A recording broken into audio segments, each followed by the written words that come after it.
Muy bien, pues nada, buenas tardes. Buenas tardes a todos y a todas. Yo me alegro de ver alumnos, que está bien que en la escuela vengan alumnos, ¿no? Porque a veces también se hacen los actos sin alumnos. Me da pena que no vengan ganaderos, más ganaderos, oiga, que mejorando lo presente. Eh, pero bueno, pero no pasa. Si se lo vamos a grabar, pues a lo mejor alguno se aburre y lo ve en su casa. Muy bien. Bueno, mi idea de cómo organizar la charla esta era primero una pequeña introducción a la problemática, que la haremos muy rápido, es solamente una reflexión sobre los problemas de los cereales que me gusta contar, que se la cuento a mis alumnos, pero que me parecía interesante contarla en este marco. Luego hablar ya de lo que me pedían, que era hablar de las semillas, de la conservación de las semillas, de los problemas de conservación de las semillas, los principales problemas de conservación, que era esto más lo que ustedes me pedían. Y luego a llevar el ascua a mi sardina, que sería el tema de las variedades locales. ¿Qué papel pueden tener y por qué preferimos aquí, o creo que la opción de plantar cereales de variedades locales es más interesante que plantarlo de fuera? Bien, pues los cereales todos sabemos que son súper importantes en el mundo, son básicos, se lo comen los animales y se lo comen también los seres humanos. Y una reflexión que a veces nos cuesta ver desde este primer mundo, desde este mundo sobredesarrollado, es que para nosotros son un cultivo más, pero para la gran parte del planeta Tierra no son un cultivo más. Son lo que hace que no pasen hambre. Y eso es bastante feo cuando hablamos de hambre. Nosotros la tenemos muy olvidada ya, pero cuando pasas hambre la cosa ya es distinta, ¿no? Porque hay gran parte de este planeta, de este globo, en su renta familiar tiene que dedicar el 70 al 80% de lo que ganan a comer. A nosotros nos supone bastante menos, ¿no? Más del 20%. Está subiendo un poquito, pero a muchos sitios del mundo le supone una gran carga a lo que gana una familia, ¿no? Y estamos en crisis, a veces las crisis se han relacionado con crisis meteorológicas, pero en el momento en el que estamos no es por crisis agrometeorológicas, no es porque tengamos un momento especialmente de sequía. Las crisis en las que estamos se basan tampoco en la guerra de Ucrania, se basan básicamente en este problema, que es que los cereales, algo con lo que come la población, han entrado a ser materia de especulación. Entonces, eso sucede después del 2008 y, y no son además quien invierte en esto y quien juega, como en bolsa, ¿no? Se juega con esto, no son los países esos que gastan el 70 al 80% de su renta, son justamente, como dice ahí esa noticia, los fondos de pensión europeos, entre otros, los que están especulando con el cereal, ¿no? Hay un libro muy interesante que se lo recomiendo siempre a mis alumnos, que es El hambre, escrito con ese nombre tan fuerte de Manuel Caparrós, periodista que escribe en El País Semanal y que trata muy bien este asunto del hambre en el mundo. Tienen también ahí una dirección de vídeo de YouTube, por si alguien quiere enlazar, para que pueda ver una entrevista a Manuel Caparrós en Santa Cruz de Tenerife, lo que se hacía de Enciende el Planeta, en la caja de ahorros, las charlas de la caja de ahorros.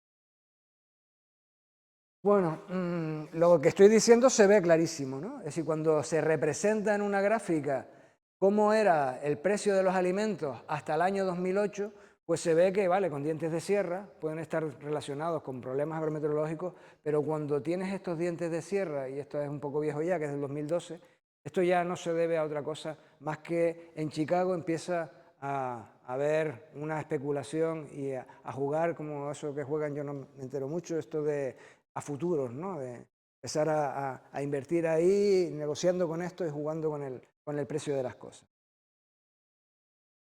Bien, y eso por supuesto lleva a grandes crisis alimentarias en los países que están empobrecidos. Y esos países, si uno ve los precios de los cereales, que son esta curva en azul, y superpone donde hay levantamientos de la gente en las calles porque el precio ha subido demasiado y ya no pueden comprar ni el pan que alimenta a su familia, pues coincide justamente con estos momentos de especulación de los alimentos.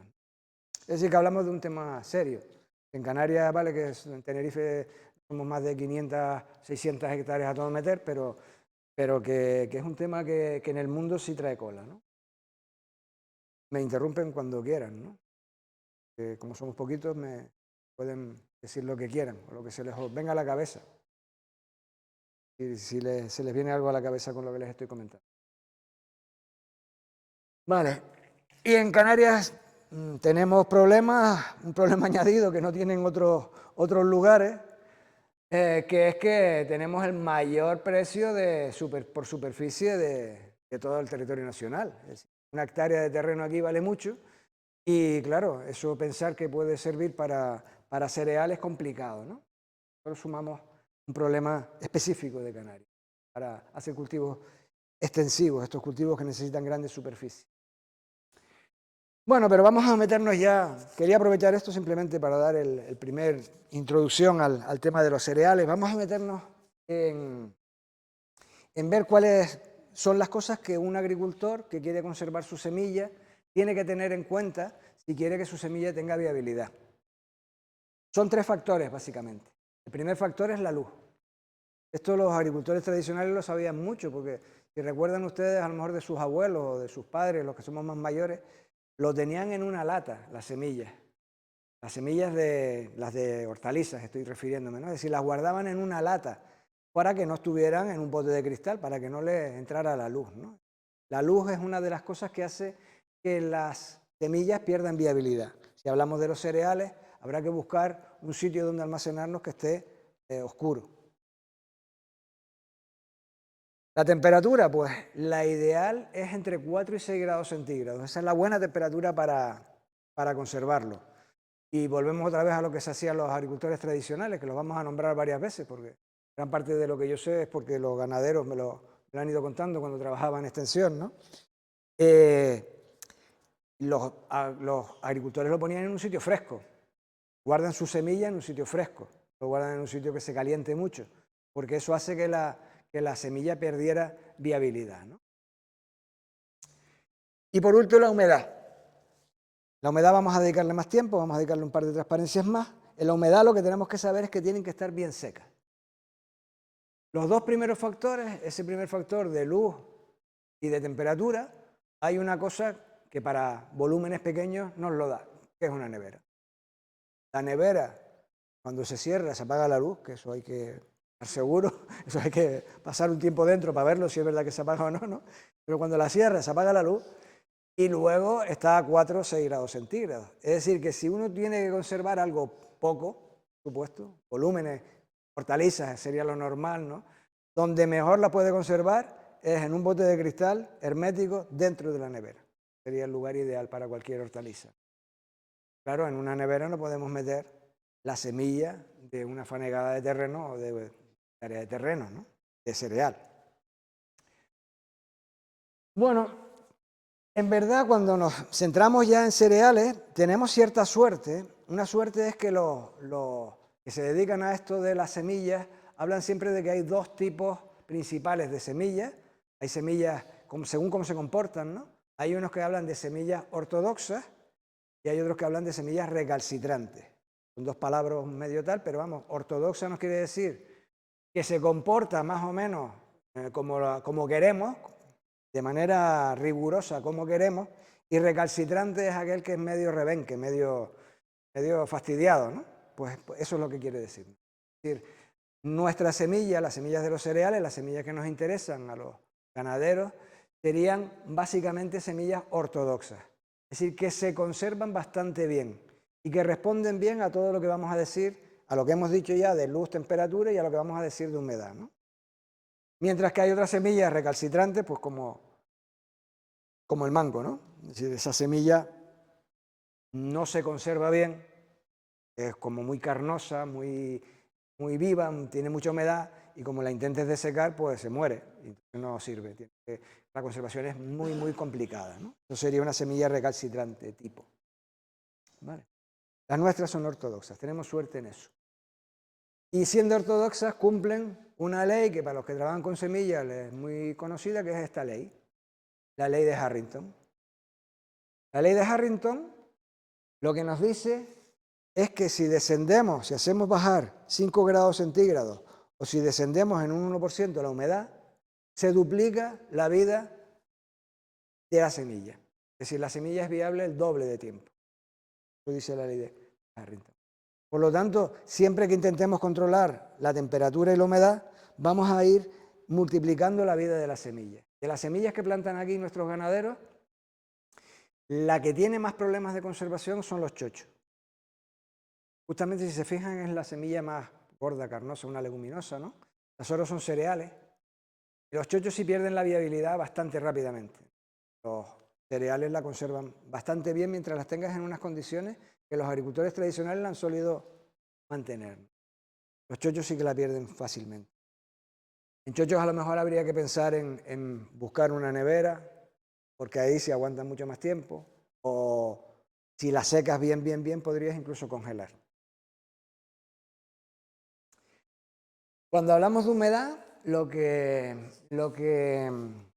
nos dicen los manuales es que tenemos que buscar de ir desecando la semilla hasta alcanzar lo que se llama la humedad de equilibrio. Es decir, de seco, voy quitando humedad hasta ese punto en el cual la semilla sigue teniendo la viabilidad, la posibilidad de volver a germinar, ¿no? Porque puedo cargarme desecándola y matarla del todo. Esa temperatura, esa humedad de equilibrio, es una humedad que tiene que ver con la temperatura en la cual empiezo a desecar. No es lo mismo desecar a 25 grados centígrados que empezar a desecar a 40, que empezar a desecar a 18, ¿no? Va a haber distinta humedad de equilibrio. Tienen una tablita que presenta Desiree, la del CCBAT, en el libro, en su manualito de cómo conservar las semillas, que es bastante recomendable para que lo tengan y lo consulten los agricultores, sobre qué humedad relativa, partiendo de qué humedad relativa y a 25 grados centígrados, en qué humedades nos podemos quedar en la semilla. Es decir, esto sería que de la semilla de partida acabaríamos en un 8, en un 9, en un 11 o en un 13% de humedad. Y ahí alcanzaríamos la humedad de equilibrio, que es el óptimo para conservar. Esto, como es medio lioso, porque me cambia según la temperatura y me cambia según la humedad de partida del medio, pues no me parece muy práctico. Pero bueno, está bien conocerlo, ¿no? Me parece más práctico que tengamos idea de a dónde tenemos que llevar nuestra semilla desecándolo, y ese valor está alrededor del 8, del 10%. Es decir, tiene que perder el 90% de su agua. De cuando la cojo fresca, ¿no? Cuando la cojo del campo, tiene que perder el 90% del agua. ¿Vale? Entonces, el 10%, con una humedad del 10%, es cuando la semilla estaría bien para conservar. ¿Cómo hacemos eso? Estoy yendo súper rápido, porque como son pocos y no me paran, yendo a toda mecha. Hacemos eso, pues lo podemos hacer como se ha hecho siempre. Y los resultados no tienen por qué ser malos. Nos quedamos un poquito por encima del 10% normalmente, pero no tienen por qué ser malos en cuanto a humedad. Lo que se hace siempre es secarlos al sol, es decir, tenderlos al sol. Eso sí, hay que tenderlos y después hay que volverlos a recoger y guardarlos. Lo que quieras de semilla tienes que tenderlo al sol. Cuando tú tiendes algo al sol, hay un problema, que es que el sol también a veces se pasa, ¿no? Puede producir quemaduras, puede matar a la viabilidad de la semilla el sol directo. Por eso es importante que al tenderlo, de vez en cuando lo removamos, para que no se nos caliente excesivamente por un lado de la semilla. Entonces, esto los agricultores tradicionales lo hacían sin problema, ¿no? Lo tienden, lo remueven, no lo dejan ahí toda la mañana al solajero, sino lo tienden, lo hacen un día de sol fuerte, y el único problema estaría en que si yo eso lo vuelvo a dejar toda la noche a la intemperie, yo no sé si vinieron cómo estaban en los campos esta mañana, estaban con una serenada impresionante, ¿no? Es decir, se va a humedecer. Entonces habría que recogerlo por la noche. Lo lógico es que si ya lo tienes seco, no lo dejes a humedad ambiente, sino lo metas en algo que sea hermético. Y esta sería la gran recomendación para un ganadero que quiere guardar sus semillas, que busque un recipiente, un bidón hermético, lo más hermético posible. Que lo selle bien para que no, ¿por qué? Pues todo tiene sentido, ¿no? Es decir, porque claro, la humedad ambiente se equilibraría con la humedad de la semilla. La semilla estaría cogiendo humedad ambiente, aumentando su humedad hasta equilibrarse con la humedad ambiente, ¿no? Entonces, si está en un bidón cerrado, solamente se equilibra con el poco de aire que tenga dentro del bidón. Una vez que se ha equilibrado con ese aire, ya no le sigue entrando más humedad. Pero si no es hermético, sí le sigue entrando humedad. Cuando lo hacemos con semillas de hortalizas, lo que usamos son botes de cristal porque son herméticos. Botes de mermelada son herméticos. Y le ponemos dentro algo que chupe la humedad. Entonces, cuando abres el bote, otra vez le puede entrar aire con humedad, pero cuando lo cierras, al ponerle algo que chupe la humedad, chupa la humedad del bote. Se mantienen secas las semillas. La humedad es el factor más importante para conservar las semillas. A gran escala, un bidón lo más hermético posible. Exacto. Y eso intentarlo cerrar bien, que quede bien hermético, si le puedes poner una grasita o algo, si lo vas a tener mucho tiempo conservado. Porque si no, siempre se va a equilibrar con la humedad y aquí tenemos niveles de humedad ambiente muy altos. Y eso tenerlo en un sitio seco, pues claro. Sitio húmedo, pues busca el sitio más seco de tu almacén, de tu casa, de donde puedas tenerlo. Otro de los problemas, estos serían los factores que tenemos que controlar, ¿no? Luz, temperatura y humedad, lo más fresco posible, lo más seco posible, que no se humedezca con el ambiente, y la luz, pues que esté a oscuras, ¿no? Que más oscuro, un bidón de esos azules, oscuro, ¿no? Ya te la oscuridad. Otro de los problemas que nos podemos encontrar es ciertas plagas y enfermedades. Como plaga, la típica, el gorgojo de los granos. Tiene problemas de gorgojo, no sé, porque dice sí. Siempre aparecen gorgojos. Vale, ahora vamos a ver qué podemos hacer con los gorgojos. Y como enfermedad, una típica es el morrón, la alorra, ¿no? Esta, vamos a verlas una por una. Vale, los gorgojos, la verdad que si uno los coge y va a usar la semilla en el ciclo siguiente, no hay problema. No suele haber problema.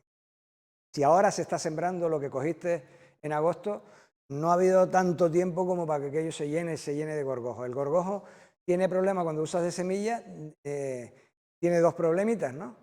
El más grave es si pica, si hace su galería en el embrión. Si lo hace en la carne, el problema está en que debilita el alimento que va a tener la plantita futura. A ver si me explico. Si picara solo aquí, donde está la carne del grano, ¿no? La masa del grano, lo que hace es que lo que él se coma deja de ser comida para la plantita que iba a germinar de ahí. Pero la planta germina. El problema es cuando pique aquí, en el embrión. Si pica ahí, entonces sí que la mata y no germina. Cuando tienes muchos gorgojos, pues pica todo. No te germina nada de lo que tienes. Secar al sol, que lo dijimos que era una de las prácticas que teníamos que hacer para controlar los factores, es una manera de evitar, si la semilla está bien seca, el gorgojo ataca menos. Si la semilla está bien seca, el gorgojo te va a atacar bastante menos. A él no le gusta estar al calor, no le gusta la luz, si se mueve hacia cuando lo tienes a oscura y lo sacas, se va a mover fuera de la luz. No le gusta, no, sí le gusta la luz, al revés. Tú tienes un saco a oscuras, lo sacas fuera y el saco empiezan a salir todos los gorgojos. Entonces, ellos cuando lo pones al sol, entre el calor que hace, la temperatura que coge, te van a ir de ahí, de esos granos. Si lo pones sobre una malla que atraviese el gorgojo y que te sirva además para recogerla, pues entonces él se va a ir debajo de la malla, se va a ir al suelo. Cuando lo recojas, vas a recoger bastantes menos gorgojos, porque el problema está en que los huevos de gorgojo los trae del campo. Y no es que lo cojan en el almacén, no es que desinfectes el almacén, sino lo coges en campo, ¿no? Entonces vas a traerlos sí o sí, y los huevos no los vas a ver ni a tiros, ¿no? Posible. Entonces, secarlo al sol, que era la medida tradicional, es bastante eficaz. Y luego lo mismo otra vez, si lo guardas en recipientes herméticos, pues ellos no tienen la posibilidad de invadir posteriormente de los huevos en campo. Hay gorgojos, pero en campo es muy difícil verlo. Hay gorgojos porque hay insectos, ¿no? Y son tan chiquititos que no los vas a ver en campo, que ponen sus huevos. Bueno, en un campo hay relativamente pocos gorgojos, pero con que llegue con huevos a tu eso, se multiplica y el ciclo es cada vez más rápido, ¿no? Vale, esas serían las soluciones. Y otra solución para problemas graves, pero difícil de gestionar, es congelar. Si tú congelas la semilla que vas a usar, vas a hacer que revienten todos los huevos, que amplíen su volumen, se rompen, y todos los adultos. Entonces, congelando, limpias perfectamente de gorgojo cualquier semilla. Eso sí, la semilla tiene que estar bien seca, porque como no esté bien seca, también se congelan las células de la semilla y se puede romper la pared celular. Entonces, si parte de semilla bien seca, de sobre el 10-15% de humedad, la viabilidad cuando descongelas se sigue manteniendo. Para hacerlo con hortalizas no hay problema, o judías, ¿no? Tienes que congelar las judías de tu casa, no hay problema, lo haces en el congelador de casa. Para esto tenemos que estar hablando ya de congeladores, ¿no? De arcones congeladores, para meter ahí los sacos y congelarlos. Y luego, pero muchos agricultores lo tienen congeladores así. Un cazador lo tiene lleno de conejos, ¿no? Ese tipo de cosas, ¿no? Pero que son volúmenes un poco grandes para congelar, la verdad. Cuando tienes eso congelado y sabes que has matado a todos tus gorgojos, pues lo que debes de hacer es descongelarlo lentamente. No debes de sacarlo y ponerlo al sol, porque entonces también descongelación rápida puede romper las células de la semilla. Tienes que cogerlo y ponerlo en sitio fresquito, a la sombra, que se vaya descongelando lentamente. Esa sería la práctica recomendable.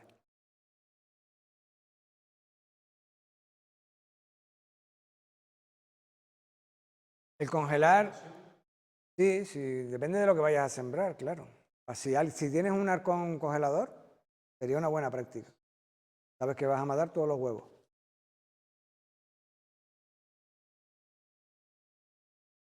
Con que lo congeles 3 o 4 días te vale.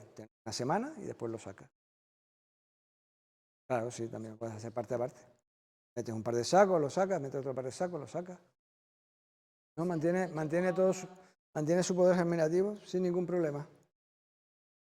A menos 18 grados centígrados, lo llevas a menos 18, se congela y descongelas lento y te germina perfectamente. No pierde poder germinativo. Sí. Pues con la semilla mi experiencia es que no pasa nada. Que mientras lo hagas bien, partas de semilla seca, no pasa nada. No lo había pensado, pero es verdad, la semilla se congela. Si está en superficie de la Tierra se va a congelar. Cualquier zona de Europa se congela. Congela el suelo, se congela la semilla. Y después se descongela y no pierden vitalidad.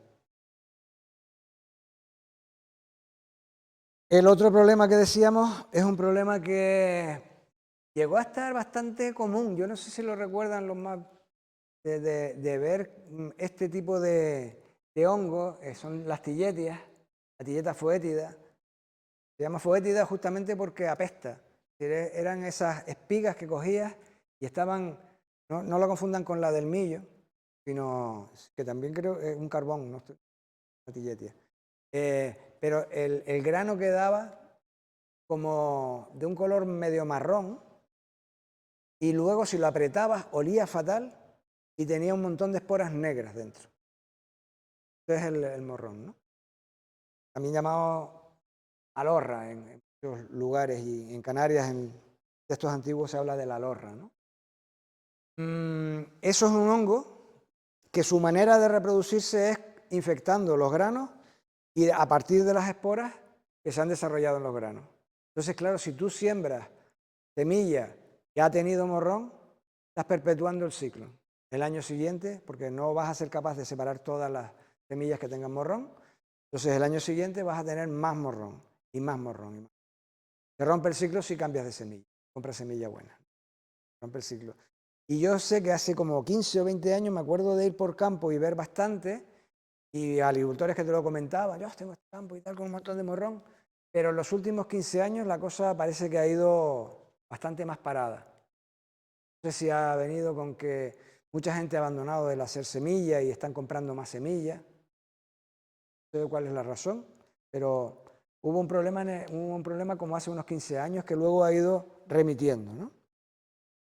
El no usar la semilla sería lo básico y también la puedes desinfectar con un fungicida a base de cobre. Problema que el que tenemos, que es eficaz para el morrón, no está autorizado en la página del ministerio para usarlo en semillas. Está autorizado para hacerlo en agricultura ecológica, pero no en semillas, está en otros cultivos, no para uso con semillas. Que es este que ponemos ahí, el sulfato tribásico de cobre, ¿no? También se usaba oxicloruro de cobre, mezclado en una... Metías las semillas en una concretera y lo hacías girar con el cobre y ahí se iba mezclando y ya tenías protegido tu semilla de que no le iba a afectar el morrón. El cobre está autorizado en general en agricultura ecológica.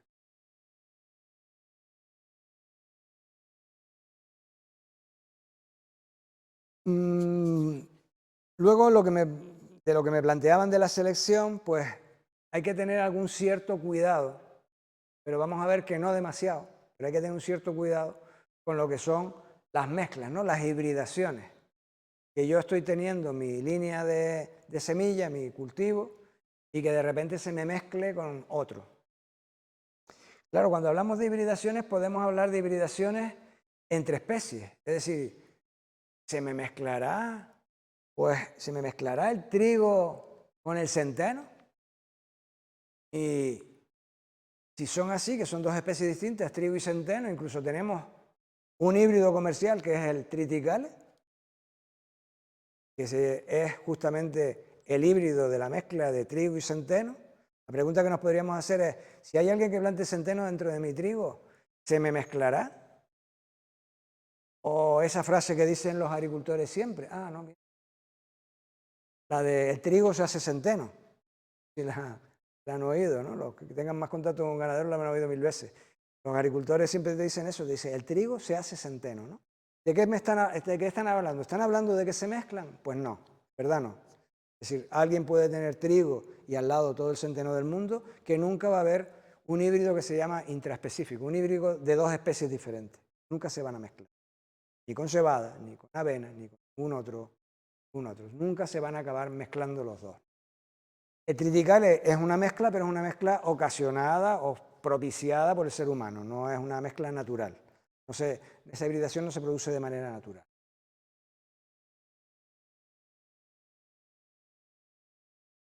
Uno de los primeros que plantó triticale aquí fue tu abuelo, porque lo trajimos de la península. Abuelo, nuestro teleforo. Fue de los primeros que plantó triticale, hace 5 años por lo menos. Lo trajimos en la agencia de la Laguna, yo creo que era el primer triticale que veía Tenerife. Bueno, ¿y la hibridación entre la misma especie? Se da cuenta que estaba hablando de hibridaciones, mezclas entre dos especies, trigo con cebada, trigo con centeno. Pero ¿y entre la misma especie? Es decir, entre dos variedades de trigo.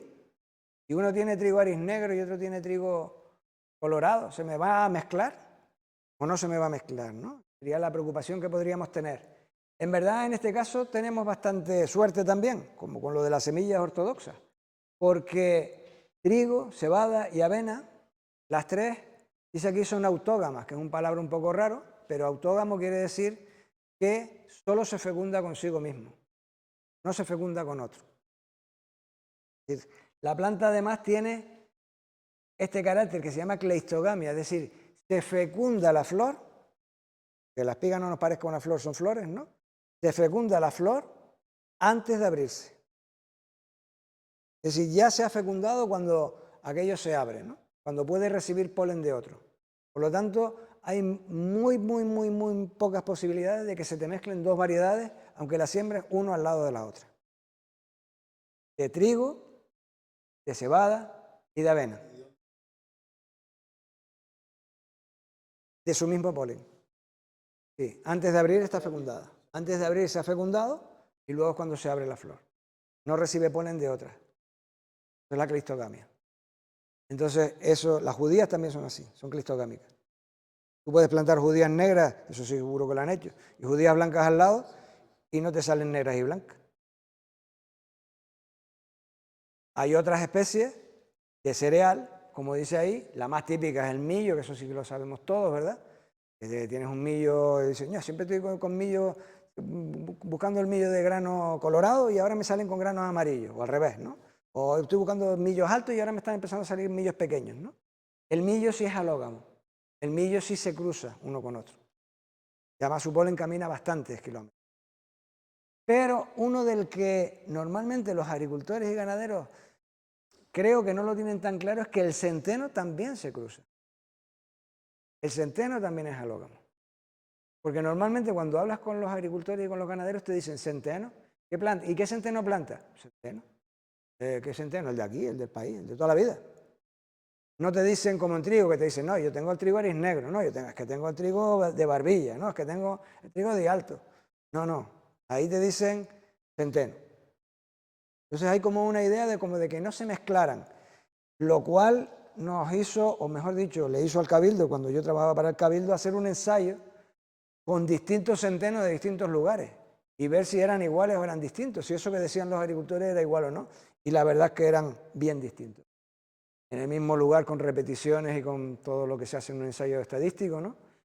Había centenos mucho más altos que otros, había centenos que explicaban mucho más antes que otros, había centenos que tal. Es decir, que la variabilidad genética de centenos es muy amplia y va como por zonas. Es decir, si en una zona se ha plantado uno, pues normalmente recibe polen de ese uno y se enriquece, diría yo desde mi punto de vista, cuando le llega polen de otro.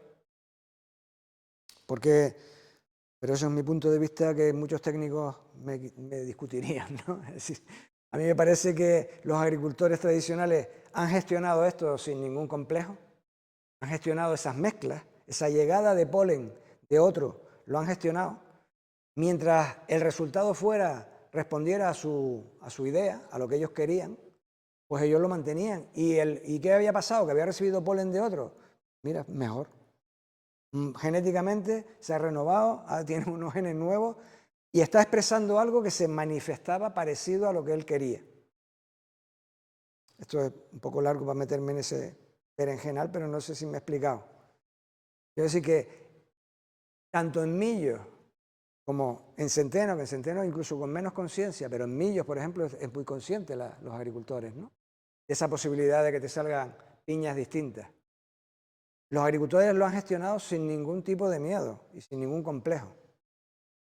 Yo siempre digo que los que tenemos miedo somos los técnicos y los que hemos pasado por la universidad, porque los agricultores nunca han puesto cartuchos a la flor femenina de la piña de millo para que no le llegara polen, porque querían fecundarlo con lo suyo, para que no se mezclaran las que dejan de semilla. Ellos siempre lo han gestionado. Si te salía una piña con unos granos distintos y no era lo que tú querías, pues iba al caldero con las costillas. Y ya está. Y si te salía como tú querías, pues esa era la que dejabas de semilla. Y si te salía mejor de la que tú esperabas, dices, no, pues esta salió con un montón de carreras más. Pues esa es la que voy a dejar de semilla. Y a lo mejor ha sido porque ha incorporado genética de otro, ¿no? Así que ese problema es bastante relativo, ¿no? Pero que sepamos que en el centeno sí que hay posibilidades de mezcla. Si quieres mantener tu línea y viene otro a plantar otro centeno al lado, sabes que ahí vas a tener derivas de uno a otro, genéticas de uno a otro. ¿No? Estará escrito, pero no lo tengo.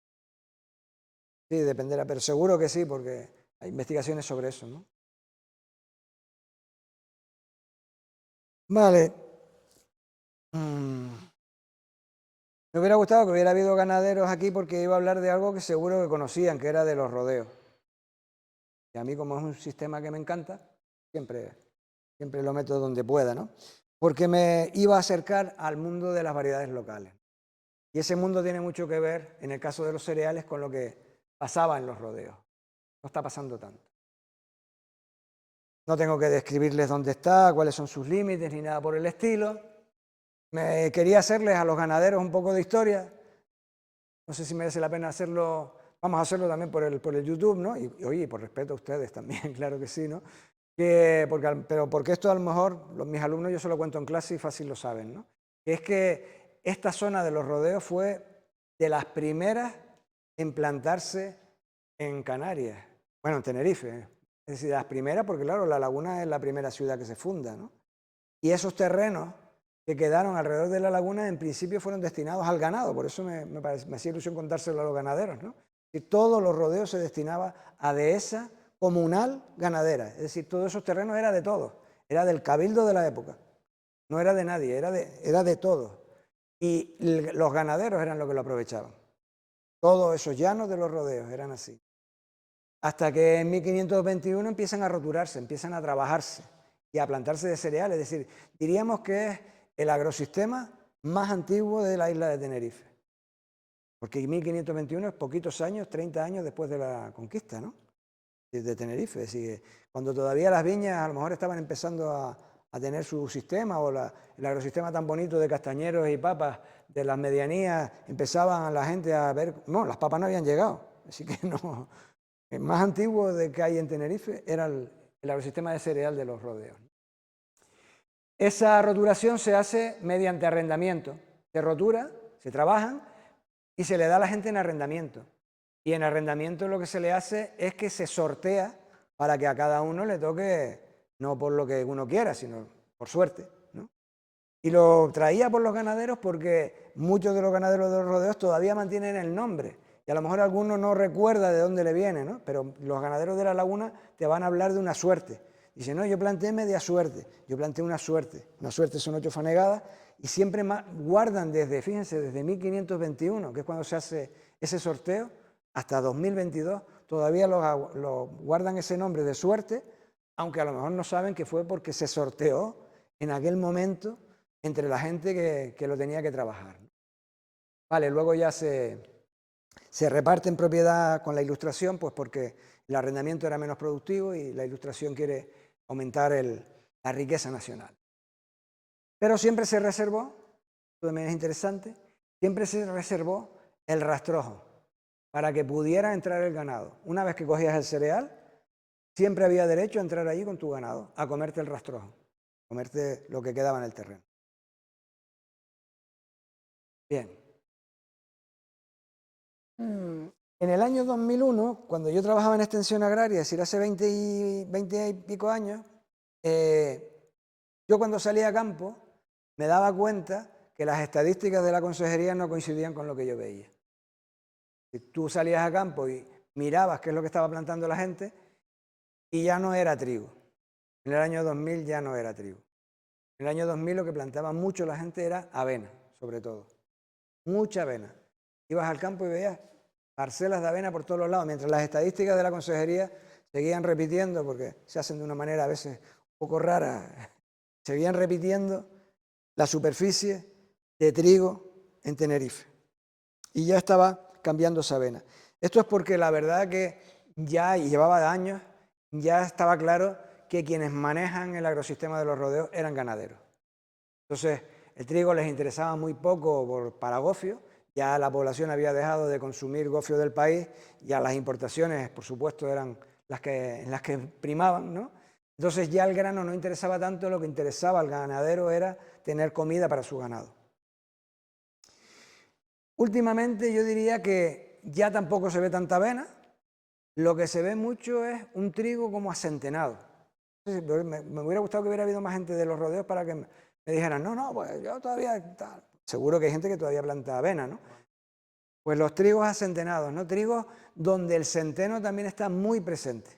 Coges una muestra y te das cuenta de que hay un montón de centeno en medio, ¿no?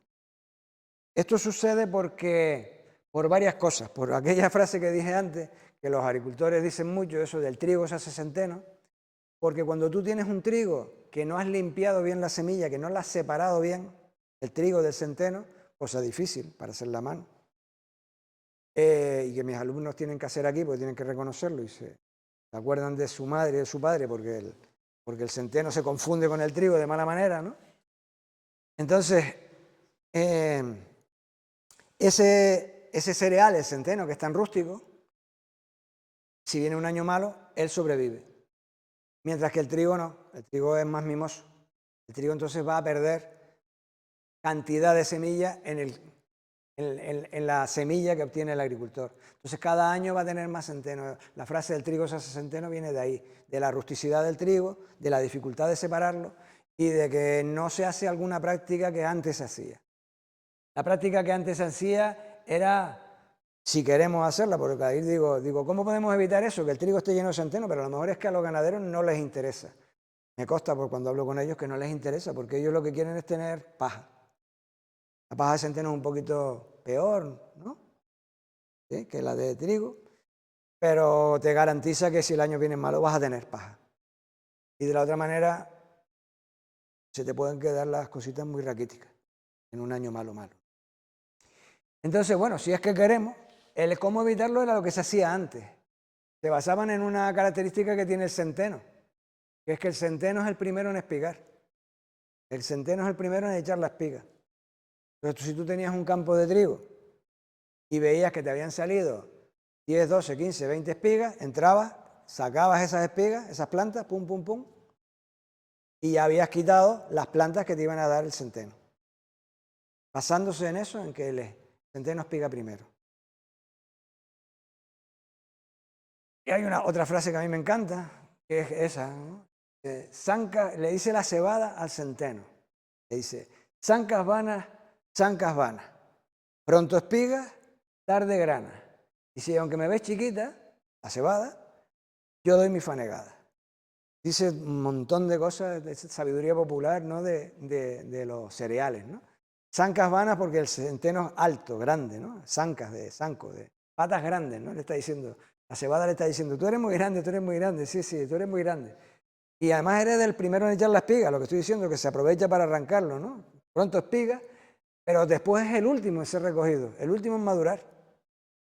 Si pronto espigas, tarde grana, porque es el último en madurar, ¿no? Y la cebada, que es chiquita y todo, te puede dar una espiga buena y te da un montón de... Aunque se quede pequeñita, la cebada siempre responde bien, ¿no? Entonces esa frase me encanta. Vale. Y la riqueza que teníamos en ese agrosistema de los rodeos, la riqueza de variedades locales era impresionante. Esto, hablando con los agricultores, te decían hasta 14 nombres distintos de trigos de allí, ¿no? Y yo creo que las variedades locales le aportan al agricultor varias cosas, ¿no? Que quería decirlas aquí, ¿no? Entre un lado le aporta heterogeneidad, que parece una incongruencia, pero en verdad tener un cultivo que es variado genéticamente, incluso de una planta a otra, es mucho más interesante que tener algo homogéneo. Le aporta adaptación a las condiciones locales, porque son variedades locales, son variedades completamente adaptadas a las condiciones del lugar. Le aporta calidad, porque los gustos, los sabores, de los colores, los olores de los gofios con variedades locales son distintos de cuando lo haces con un gofio de otra procedencia. Le aporta estabilidad y le aporta resiliencia. Tiene estas dos características. Resiliencia es una palabra que antes era muy nueva, pero ahora que después del COVID todo es resiliencia, ¿no? Esa capacidad de salir de un problema. Una variedad local tiene mayor capacidad de salir de una situación de estrés que una variedad no local, no tradicional. Y la estabilidad sería lo que representa esta gráfica.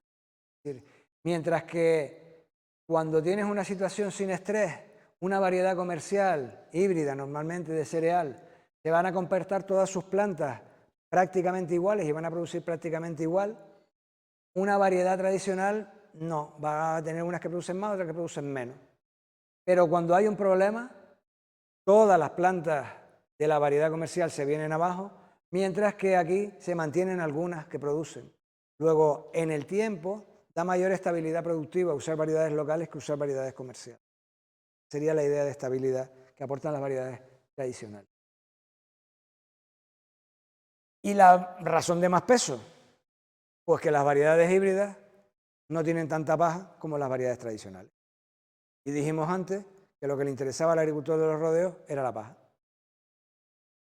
Pues claro, la mejora genética que se ha ido introduciendo en el cereal se ha hecho a costa de reducir las plantas para favorecer la espiga.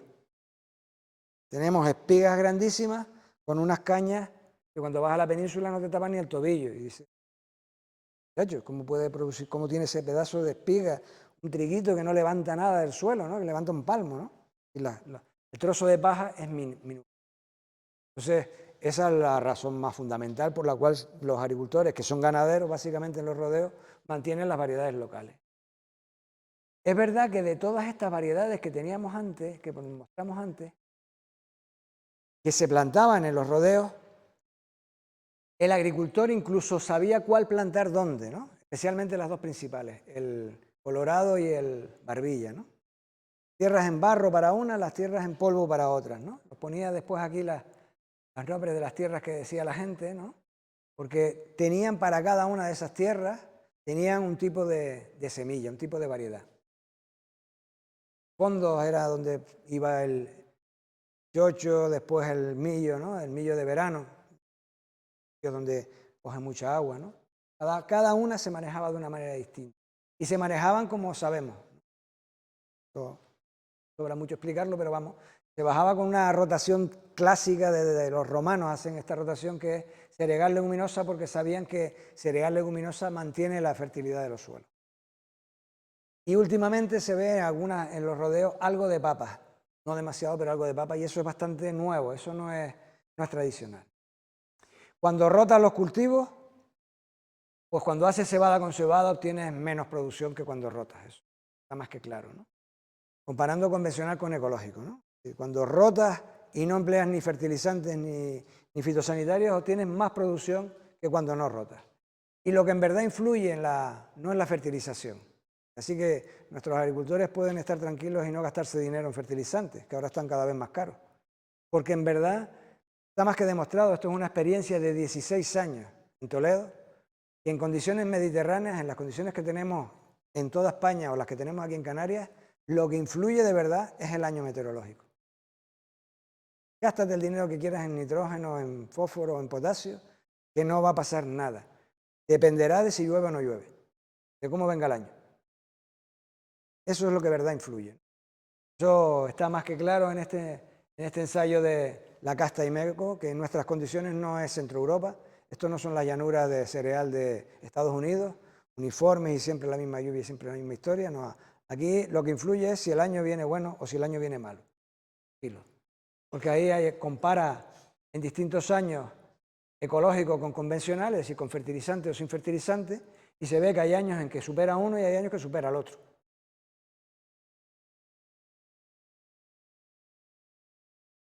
Y yo acababa y quería hablar con lo que empezamos cuando no estabas grabando.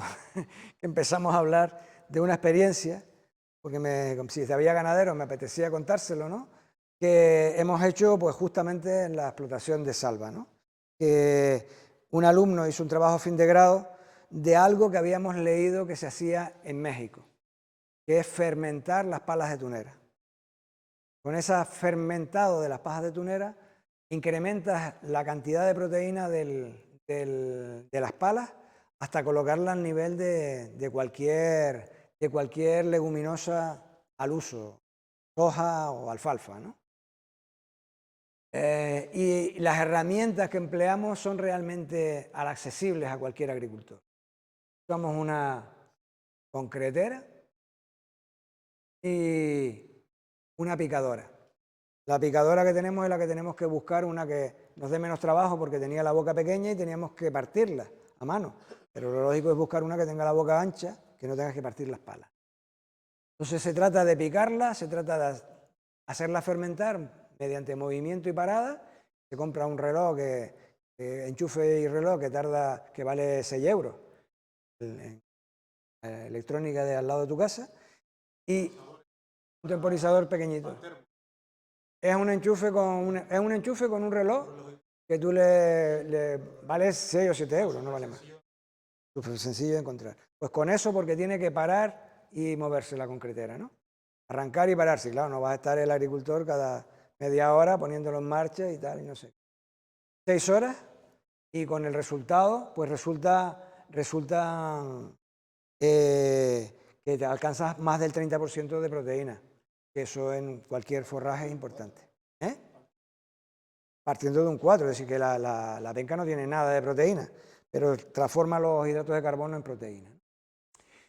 Y como me parecía interesante, querían, a menos que lo conocieran los ganaderos que pudieran venir o los que nos oigan por el YouTube.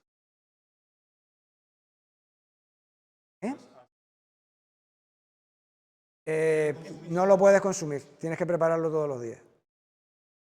No lo puedes almacenar, tienes que prepararlo todos los días. No puedes estarlo guardando.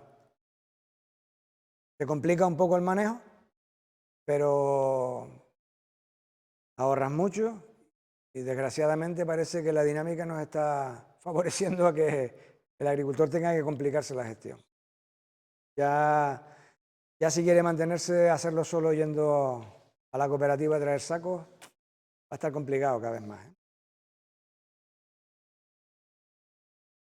Pues yo solamente quería contarles esto.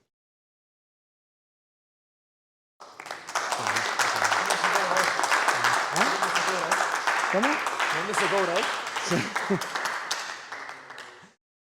Los agricultores, los alumnos nunca me aplauden.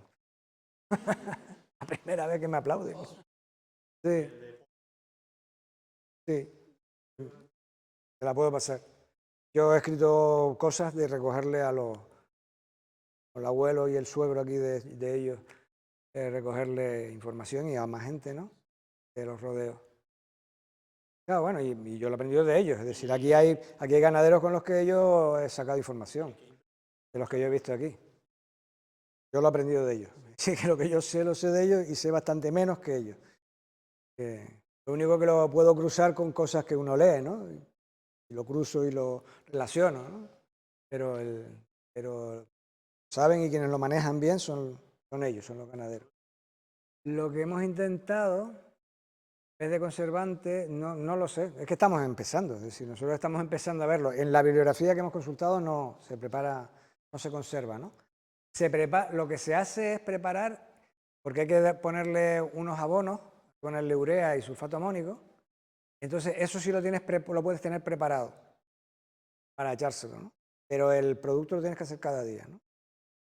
Y lo que hemos visto es, por ejemplo, hay que ir cada día a coger pencas para echárselas, o las puedes tener almacenadas, amontonadas en una esquina y varía mucho la palatabilidad. El ensayo que hicimos fue de palatabilidad, ¿no? Entonces cogimos fresca, seca o 50% seca y fresca, ¿no? Sí lo hemos mirado para no tener que ir todos los días a coger pencas, porque señor, no, yo voy, lleno la picada y después ya se lo voy dando, ¿no?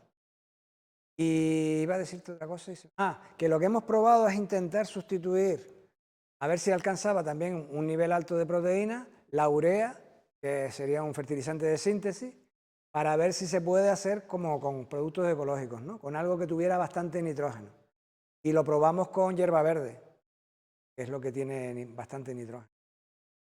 Y el resultado, eso solamente fue de un día, no es concluyente. Subió la proteína, pero no tanto como... Pero fue una pruebita de esa de... Vamos a hacerlo a ver qué pasa y medirlo.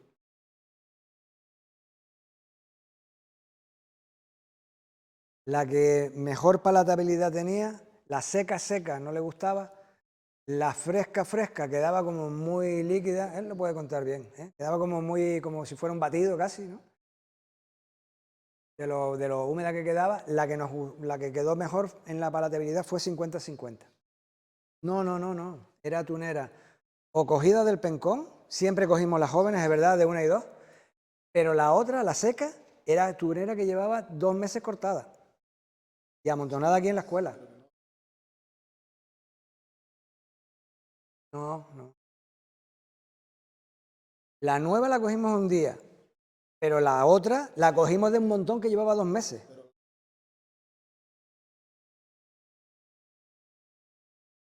Vale, eso sí. Que la nueva la cogimos una vez, la tuvimos durante el tiempo de prueba, la tuvimos en el lugar. No sé si alguien tiene experiencia o sabe más de La Palma. Yo sé poco de La Palma, pero yo me temo que hay más pastores que aquí, ¿no? Pero es verdad, hay más pastoreo, hay más gente que aprovecha los recursos naturales de allí. Aquí quedan pocos, pero también entra bastante por el muelle, ¿eh? También las queserías, que los que hacen queso y tal, también cortan pienso y entra algo bastante por el muelle.